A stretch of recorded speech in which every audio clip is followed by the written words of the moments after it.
ഈ സംഗീതം ഒരു പുതിയ വഴിയാണ്. പ്രത്യേകിച്ച് ഒരു ഒരു ആ തരത്തിൽ ഇപ്പോൾ തായീഫ് നഗരം പോലെയുള്ള പാട്ടുകൾ നമ്മൾ ചർച്ച ചെയ്യേണ്ട ഒരു സംഗീതം തന്നെയാണ്. അത്ര മനോഹരമായ പാട്ടുകൾ പോലും ചിട്ടപ്പെടുത്തിയ അല്ലെങ്കിൽ അത്തരം പാട്ടുകൾ പാടിയ വലിയൊരു കലാകാരൻ. ഇപ്പോൾ ഗിബിയൊക്കെ തന്നെ അറിയാം, മദീന റൗള, അത് പാടാത്തവരോ കേൾക്കാത്തവരോ ഇല്ല.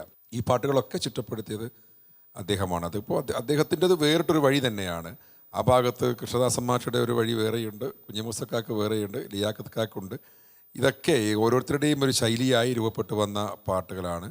ഇപ്പോൾ തളിമുല്ല വിധാനിച്ച പോലെയുള്ള പാട്ടുകൾ, ആയേ നിലാവിളി പോലുള്ള പാട്ടുകൾ അദ്ദേഹം സദസ്സിനെ പ്രകമ്പനം കൊള്ളിച്ച് പാടുന്നതിനൊക്കെ നമ്മൾ സാക്ഷിയായിട്ടുണ്ട്. ആ പാട്ടുകളൊക്കെ ഇപ്പോഴും നമ്മുടെയൊക്കെ പുതിയ കാലത്ത് വേദികളിലും അദ്ദേഹം പാടുന്ന പാട്ടുകളൊക്കെ ഉണ്ടായിട്ടുണ്ട്.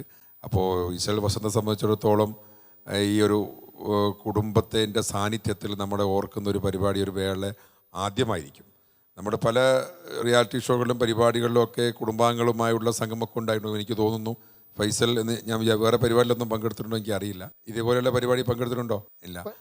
അപ്പോൾ അത് തന്നെ ഒരു കുടുംബത്തിന് ചേർത്ത് നിർത്തിക്കൊണ്ട് നമ്മളൊരു പരിപാടി, ഇങ്ങനെ പിതാവിൻ്റെ ഓർമ്മകളിലൂടെ സഞ്ചരിക്കുന്ന ഒരു പരിപാടി എന്നുള്ളത് തന്നെ ലിയാഖത്ത് നമുക്ക് ചെയ്യാൻ പറ്റിയൊരു നീതിയാണ്. അപ്പോൾ നമ്മെ സംബന്ധിച്ചിടത്തോളം ഇനി ഇതൊക്കെ ചെയ്യാൻ പറ്റുള്ളൂ. അദ്ദേഹത്തിൻ്റെ സംഭാവനകൾ ഞങ്ങൾ പരിചയപ്പെടുത്തുകയും ചെയ്യാന്ന്. പി സി ലിയാഖത്ത് മാപ്പിളപ്പാട്ട് ആസ്വാദകരുടെ ഇടയിലുണ്ട്. അത് നമ്മൾ ഇനി പുതിയ തലമുറക്ക് കൂടി രജിസ്റ്റർ ചെയ്യുകയാണ് ഈ പരിപാടിയിലൂടെ ചെയ്യുന്നത്. ലിയാഖത്ത് സാറിൻ്റെ ഏറ്റവും മനോഹരമായ, നമ്മളെല്ലാവരും ഏറ്റുപാടിക്കൊണ്ടിരിക്കുന്ന ആ പാട്ട് അഷ്റഫ് പയ്യന്നൂർ നമുക്ക് വേണ്ടി പാടുകയാണ്. കേട്ടാലോ?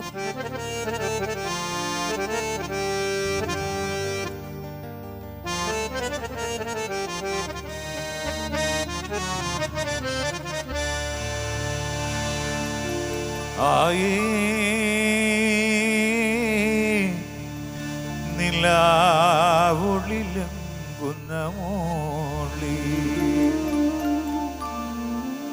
നിന്റെ കിനാവിലെ സൗക്കുള്ളമാരൻ പുതുമാരൻ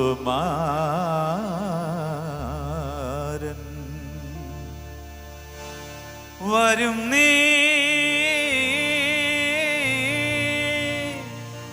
പുതുമാരൻ വരും നീ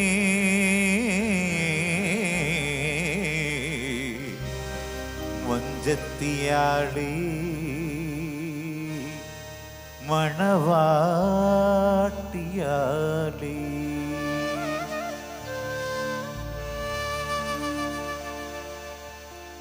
ആയേ നിലാവൊളിലെങ്കുന്ന മോളെ